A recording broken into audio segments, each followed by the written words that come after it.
I used to be addicted to stress hormones. Survival mode was my only mode. I was a chronic overachiever, perfectionist. I rushed everywhere.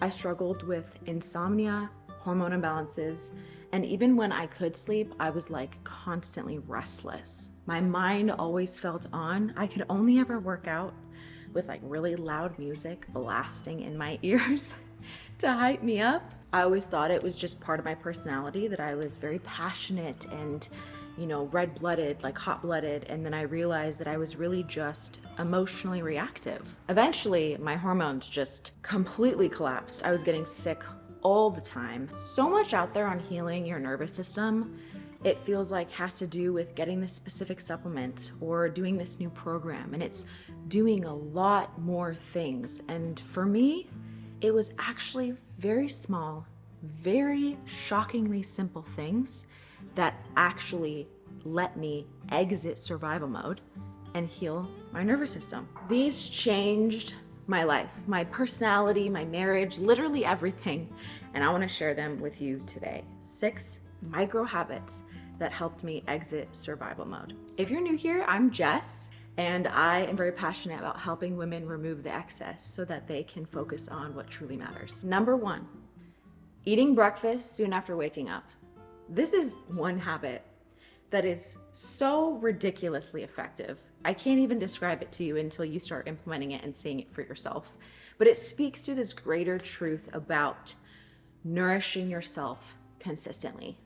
To anyone that has gone on the journey of trying to support their nervous system and heal, you'll know what I'm saying when I say that you are literally a different person when you are regulated versus when you are in survival mode. The way I speak to my husband, the way I respond to my kid, the way I view the world, everything shifts depending on the state of my nervous system. And ultimately what it comes down to is creating safety in the body.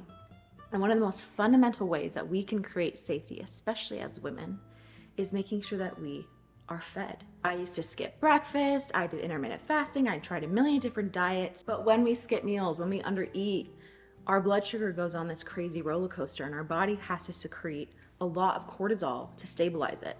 And I never understood why when I would eat like a bird for breakfast or skip breakfast entirely, I was like vibrating for the rest of the day. Actually, women level up in every way when they are well fed.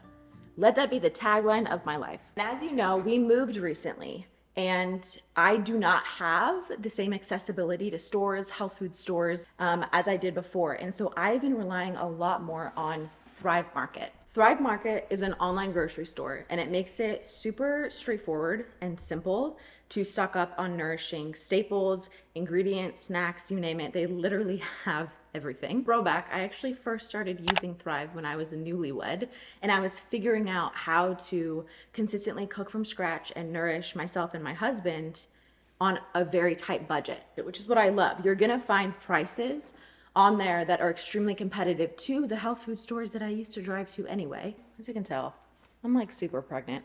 And I'm prepping for postpartum because talk about nourishment, I do not mess around with nourishment postpartum. I want to recover myself to a place of regulated, calm mom status, and that starts with nourishment. So let's do a food haul because we all know that food hauls are the best hauls. They're the only hauls I'm interested in at this point in my life. I got some organic seaweed, so nourishing for your thyroid. Bone broth, I make a lot of from scratch, but this is so helpful to have on hand when I run out. Some organic rice, some organic sourdough pasta. I like to make pasta from scratch, but there is no way that I am making that postpartum.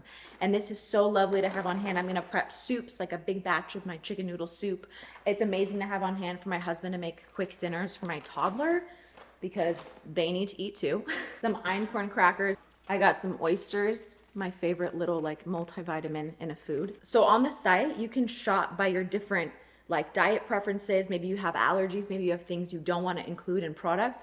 And that's actually what I did. I clicked seed oil free, I clicked organic, and I went through and found things. That's how I discovered the sourdough pasta, which was legit. This month, starting August 3rd, they are having their biggest sale of the year. It is their back to school sale, offering 25% off some of their most loved favorites. Plus, when you go to thrivemarket.com/Jessica Rothley, you will get 30% off your first order and a free gift. Thank you, Thrive Market, for sponsoring today's video. Number 2, getting outside first thing in the morning for 5 to 10 minutes with bare eyes. Y'all, if you've heard this before, let me be another one to echo the life-changing power of starting your day with the sun and not your phone. One of the biggest moments I think of my life, my health journey, everything, was learning that every hormone in your body operates on a circadian rhythm, everything. And that the light that we get is information to that rhythm. Making the commitment to get outside more in general, but right after waking up, not being on my phone, not doing any kind of artificial light, but just getting outside with my bare eyes in the beautiful morning light for nothing major, 5 to 10 minutes. That small thing sent off a cascade in my entire life. It was actually this shift that had the greatest impact in healing my decade-long battle with insomnia. Number 3, learning to voice my needs. This might seem like a far stretch, and you might be thinking, what does this have to do with healing your nervous system and becoming more regulated? Oh, a lot. Learning the art of, as Marshall Rosenberg puts it, nonviolent communication, of voicing my needs in a gracious, direct way, was so healing for me, especially in my marriage. This doesn't always mean that my needs always get met. We're human, we're fallible, but it was the slow undoing to the very toxic narrative that I was following, which said things like, I never get a break. I have to do this all myself. You just don't understand me. Those narratives kept me in a fight or flight state. They kept me in a state of believing that I couldn't be cared for. And the truth was that it perpetuated the cycle of that because I didn't even know how to ask for what I needed to be cared for. It was this slow practice of showing myself, hey, that's not true. You are cared for, you can be safe, and I don't have to feel this constant clawing of scarcity. I can move from a place of abundance and trust that I have needs and I can articulate them and I can ask for help and support when I need it. Number 4, moving more slowly. This might seem like an annoying one, especially to me, because I used to be a certified power walker. To me, it wasn't worth getting done unless it was worth getting done fast. Literally, I have memories in high school of bustling around my campus and my principal being like, oh, you in a hurry? Where are you going? And I was just like, Why?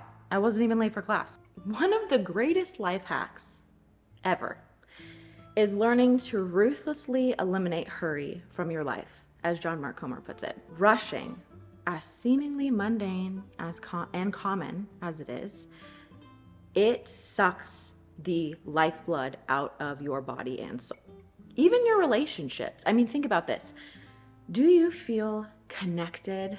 Do you feel loved? Do you feel filled up when you have a conversation with your spouse or a friend when they are so obviously in a rush and don't have the time for you? You cannot love well and be in a rush at the same time.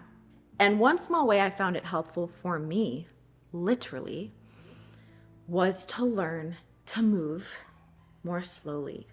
It created a habit that sent biofeedback to myself that I did not have to be hypervigilant. Because when you're rushing, that's essentially what you're doing. You're in a hypervigilant state. And forcing myself to move at a more human pace, honestly, slowly was sending the messages to my body, you're safe. You don't have to be hypervigilant. It's okay. Okay, another micro habit that helped me exit survival mode. It's very special to me. Journaling. When I first started journaling 10 years ago, I was someone that really struggled to process my emotions in my body. And my nervous system showed it because it was always suppressed, suffocated, and when we don't process healthily, they get stored somewhere. They don't just disappear. They get stored in our body, and our nervous system has the imprint of that. And at first it started very simple. It started with me just brain dumping every night for 10 minutes, just trying to get all the thoughts that were swirling around in my brain out.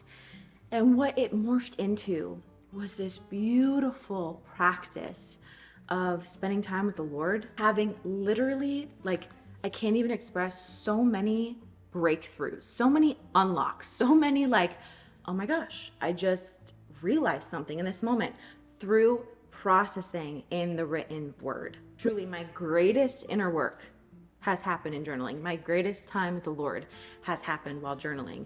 And it is a practice that I literally feel like should be taught in schools. Last one, a micro habit I put into place to exit survival mode and heal my nervous system and feel more human: no overhead lights after sunset. Artificial light is one of the most common driving factors of excess cortisol production. And most of it being when the sun goes down, because what do we tend to do in our modern age? We have our screens on, we turn on overhead lights. My daughter and my husband are like squealing and coloring in the other room if you can hear it. And light is information. It literally tells your body what hormones to make and what hormones not to make. And so when I was constantly, oh, the sun goes down, no big deal though. I'm gonna turn on all my lights in the kitchen. I'm gonna turn on all my lights in the room. I'm gonna be on my TV. I'm gonna be on my phone.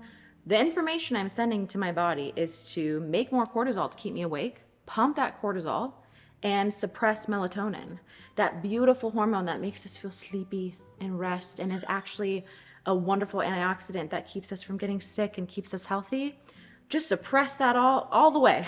In the summer, it's a lot easier, right? Because we literally don't use overhead lights at all. I mean, day in and day out. The sun sets at 8:30 and I'll put on some candles or some, like, I have these like red light night lights. I put on my red light glasses if I have like the microwave light on. And in the winter, we do a lot of salt lamps. We do a lot of lights that mimic firelight, things to help our body still make the hormones it needs to be regulated.